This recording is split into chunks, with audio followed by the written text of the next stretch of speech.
नमस्कार दोस्तों। आज की मेरी कहानी का शीर्षक है सिखों के तीसरे गुरु श्री गुरु अमरदास जी।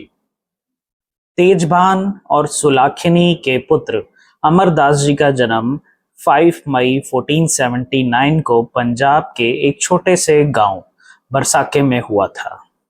एक प्रसिद्ध पुजारी ने भविष्यवाणी की थी कि अमरदास जी एक महान संत बनेंगे। अमरदास जी एक जिज्ञासु और बुद्धिमान बालक थे।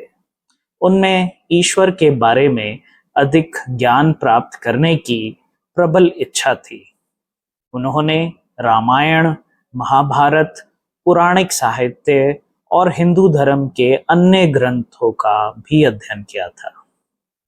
24 वर्ष की आयु में उनका विवाह श्रीमती राम कौर से हुआ। दंपति के 2 बेटे और 2 बेटियां थी। अमरदास जी जब गुरु बने तब उनकी आयु 70 वर्ष से अधिक थी।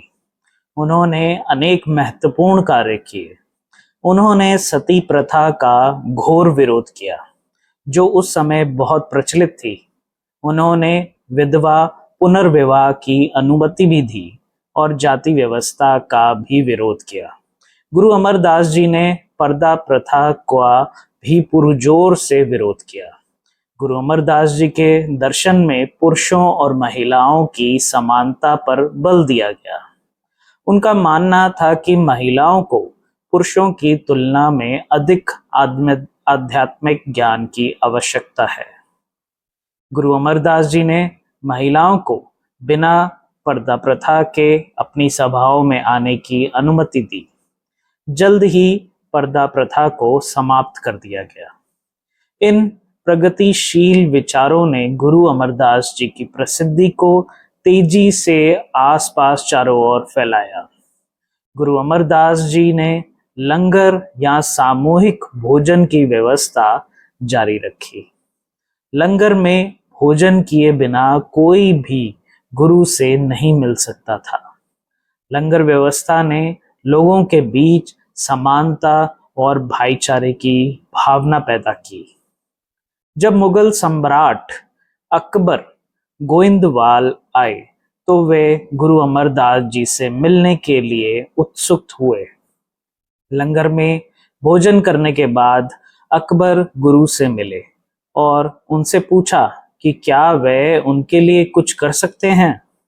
इस पर गुरु रामदास जी ने उत्तर दिया, मैं जानता हूं कि आप एक महान सम्राट हैं। आप मेरी सेवा केवल एक अच्छे शासक बनकर ही कर सकते हैं। एक अच्छा शासक वही होता है जो अपनी प्रजा से प्रेम करता है और उनकी परवाह करता है।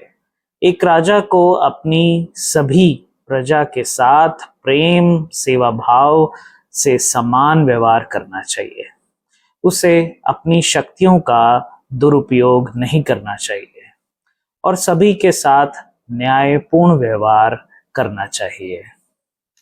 यह सुनकर सम्राट अकबर ने गुरु अमरदास जी को वचन दिया कि वे उनकी बहुमूल्य सलाह का पालन करेंगे। उन्होंने गुरु अमरदास जी को सोने के सिक्के और रत्न भेंट किए, लेकिन गुरु अमरदास जी ने इन्हें स्वीकार करने से इनकार कर दिया। उन्होंने कहा कि मैं इसे नहीं ले सकता। लंगर चलाना ही मेरे जीवन का एकमात्र उद्देश्य है।